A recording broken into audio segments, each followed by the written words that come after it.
Salam damai sejahtera, berjumpa lagi dengan saya Nikodemus Kaborang.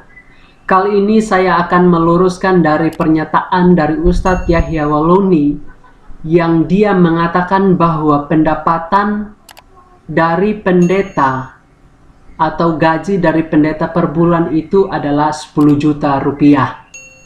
Apakah benar demikian pendapatan seorang hamba Tuhan 10 juta per bulan?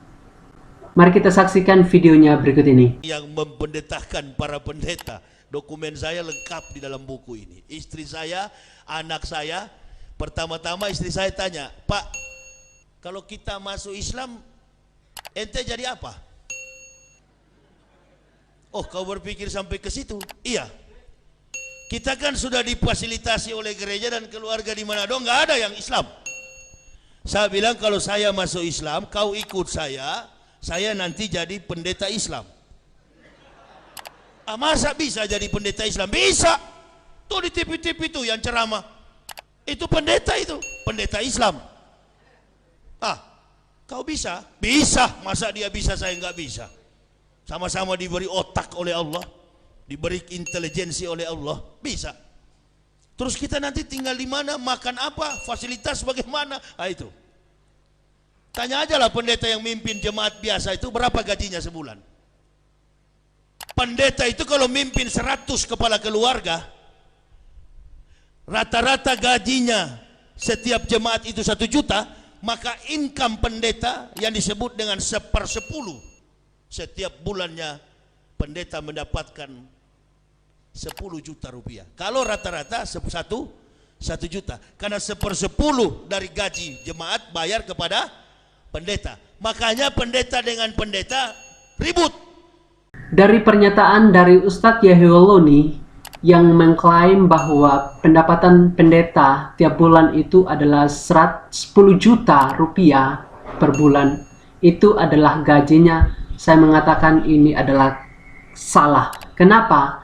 Karena di dalam pendapatan gereja tidak mungkin langsung memberikan gaji atau menggaji seorang pendeta itu 10 juta rupiah. Nah, untuk minimal pendeta itu mungkin sekitar 2 jutaan seperti itu. Nah, ada gereja tertentu untuk gaji pendeta tidak ada sama sekali. Tetapi ada gereja tertentu memberikan gaji kepada pendeta minimal 2 juta rupiah. Nah, sehingga kalau klaim dari Ustadz Yahya Waloni yang mengatakan pendapatan dari pendeta itu 10 juta per bulan, itu adalah kesalahan yang fatal. Karena beberapa teman-teman saya adalah pendeta-pendeta. Mereka mengatakan bahwa di dalam pelayanan itu mereka tidak sampai kepada 10 juta rupiah. Mengapa? Karena di dalam pendapatan jemaat, bahkan pendapatan jemaat mereka tidak sampai ada yang 10 juta atau bahkan ada yang 1 juta seperti itu. Tetapi di dalam kehidupan jemaat itu tergantung jemaat tersebut. Apakah jemaatnya itu adalah orang kaya semua atau jemaatnya itu ada campuran seperti itu. Tetapi kalau kita melihat dari pernyataan Ustadz Yahya Waloni, ya jelas ini adalah pernyataan yang salah, bukan? Nah, mengapa? Karena klaim ini adalah klaim yang omong kosong, klaim yang tidak ada bukti, klaim yang hanya berasal-asalan atau hanya opini saja. Nah, sehingga perlu kita mengklarifikasi dan kita tidak bisa menjustis pendeta itu mendapatkan gaji 10 juta per bulan. Tidak mungkin. Nah, sehingga di sini harus kita menyadari bahwa pendeta itu mendapatkan gaji minimal di bawah 3 juta.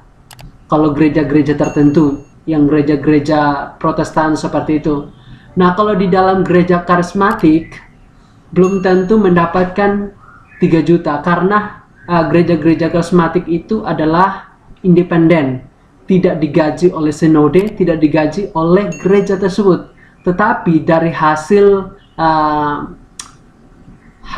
dari persembahan jemaat, kalau jemaatnya 100 ya mungkin nggak sampai 10 juta seperti itu ya untuk gaji, tidak mungkin, bahkan di bawah seperti itu. Nah, apalagi belum ada lagi untuk biaya-biaya untuk gedung di dalam, renovasi atau biaya-biaya lain belum lagi. Nah, sehingga di sini kita perlu mewaspadai dan bijaksana untuk jangan salah ambil atau menyetujui informasi yang salah tanpa kita mengkonfirmasi kepada oknum-oknum yang menerima gaji seperti itu.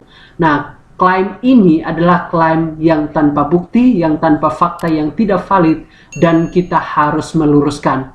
Biarlah penjelasan yang singkat ini dapat kita terus waspada supaya kita tidak menjudge kepada orang-orang pendeta yang tidak suka dan lain sebagainya, sehingga kita terus memiliki informasi yang baik sehingga kita tidak salah menghakimi tersebut. Oleh karena itu, marilah kita bersatu mendoakan dan terus kita tetap di dalam Tuhan. Terima kasih, Tuhan Yesus memberkati. Salam.